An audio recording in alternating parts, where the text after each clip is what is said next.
चलिए इसी बीच मुख्यमंत्री भूपेश बघेल क्या कुछ कह रहे हैं आपको सुनाते हैं। परेशान हैं कि बेरोजगारी भत्ता के बारे में बहुत सारे सवाल उठाए जा रहे हैं।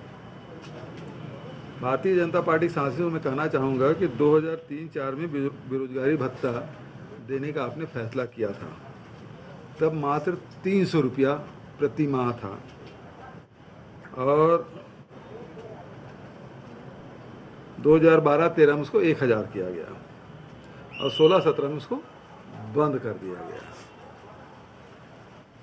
पूरे 15 साल में भारतीय जनता पार्टी के द्वारा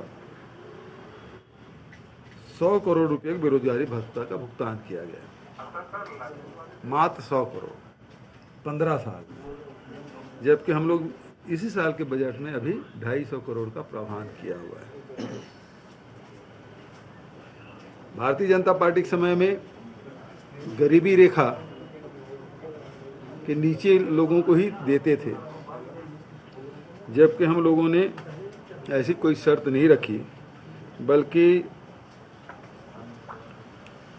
जो पात्र हैं उसमें हम लोग 2.5 लाख रुपया वार्षिक आमदनी का रखा था और भारतीय जनता पार्टी के समय में 11,000 रुपया वार्षिक आय की सीमा थी। उसके शासनकाल में भी 2 वर्ष का पुराना पंजीयन होना जरूरी था, हमारे समय में भी है, लेकिन उनकी जो प्रक्रिया है वो बहुत जटिल थी। उसे आवेदन को डाक में भेजना था, स्वयं उपस्थित होना था, सत्यापन के लिए जनपद कार्यालय में आना था और भत्ते के भुगतान के लिए पोस्ट डेटेड चेक देने की व्यवस्था थी। जबकि हमारे समय में प्रक्रिया बहुत सरल है, ऑनलाइन पोर्टल है, घर बैठे आवेदन की सुविधा है, आवेदनों के सत्यापन के लिए नज़दीकी केंद्र है, भत्ते की राशि युवाओं के बैंक खातों में हर महीने सीधे डीबीटी के माध्यम से की जाएगी। अभी तक के लगभग 6000 आवेदन आ चुके हैं एक ही दिन में, और ये बेरोजगारी भत्ता इस महीने में जो लोग फॉर्म भरेंगे उसको अप्रैल महीने से ही 1 अप्रैल से ही उसको दिया जाएगा।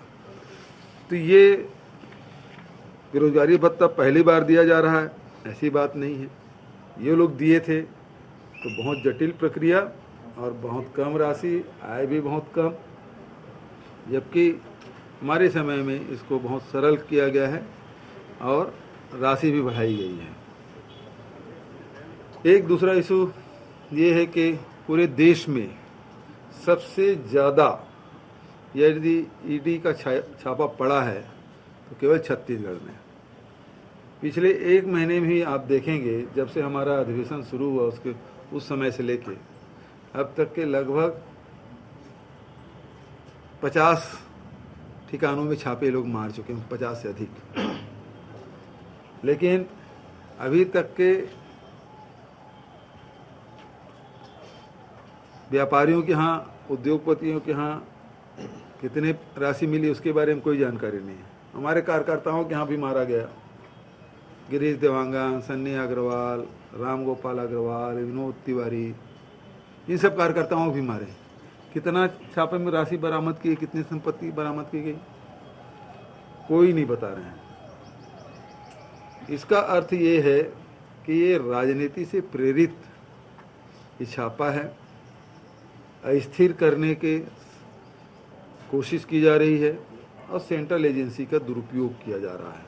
जो बार बार हम लोग आरोप लगाते हैं वो सही सिद्ध हो रहा है कि ये केवल पूरे देश भर से ईडी के अफसर आ रहे हैं, महाराष्ट्र से, गोवा से, मुंबई से, मध्य प्रदेश से, कभी नागपुर से, इंदौर से, सब दिल्ली से, सब जगह से आके यहाँ बैठे हुए। इनका एक काम है, क्योंकि यदि हमारी सरकार थोड़ी बहुमत में होती तो वो विधायक तोड़ने की कोशिश करते हैं, लेकिन छत्तीसगढ़ की जनता का आशीर्वाद हमें मिला और 71 सीट में हम लोग हैं, तो उस दिशा में तो वो लोग प्रयास नहीं कर सकते। दूसरे प्रदेश में तो वो लोग किए, वो फार्मूला लागू नहीं होता, तो सब ईडी के लोगों के यहाँ बिठा दो, रोज छापा डालो, इसका एक ही काम है। तो इस प्रकार से जो ईडी को अधिकार मिला हुआ उसका दुरुपयोग होते दिखाई दे रहा है। सर, ये आरक्षण संशोधन विधेयक राजभवन में गए 4 महीने का वक्त पूरा हो चुका है, अभी पास जो है सकारात्मक रूप नहीं आ रहा है।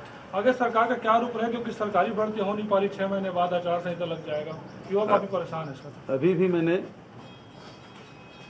मैंने अभी दस्तखत किया है मैंने पत्र में राज्यपाल महोदय को फिर से आरक्षण के मामले में जो बिल अटका हुआ है, आरक्षण का भी बिल है और भी कुछ मुद्दे हैं, उस मामले में मैंने राज्यपाल महोदय को एक पत्र, स्मरण पत्र दिया है, क्योंकि इससे हमारे छात्र छात्राओं को एडमिशन में भी परेशानी हो रही है और दूसरा शासकीय नौकरी में जो भर्ती है वो रुका हुआ है।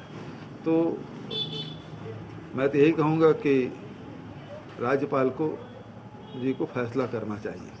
संतों का धर्म सभा एक बार फिर से प्रदेश भर में होने जा रही है। इसको लेकर कल डॉक्टर रमन सिंह से मुलाकात की संतों ने। क्या भारतीय जनता पार्टी धर्म के आधार पर 2023 की चुनाव लड़ेगी? अब मुझे तो जानकारी नहीं भाई, आप बता रही हैं। अब भारतीय जनता पार्टी के पास कुछ रहा नहीं। अब 20 क्विंटल धान खरीदी किए हैं तो उसमें भारतीय जनता पार्टी के लोगों को तकलीफ हो रही है। इसी भेंट मुलाकात कार्यक्रमों में मैं कंवर्धा भी गया था, बालोद भी गया था, रायगढ़ भी, जांजगीर भी, महासमुंद, सब जगह किसानों ने एक ही मांग की कि आप 9,000 रुपये प्रति एकड़ दे रहे हैं, समय समय में पैसा दे रहे हैं। अब आप सरकार ने जो सुविधाएं उपलब्ध कराई उसके कारण से हमने खेती को और मजबूत किया है, सुविधाएं भी हुई है, तो नया टेक्नोलॉजी भी उपयोग कर रहे हैं, तो उत्पादन भी बढ़ा है। किसानों की एक डिमांड थी कि 20 क्विंटल कर दिया जाए। भारतीय जनता पार्टी इसका भी विरोध कर रहा है।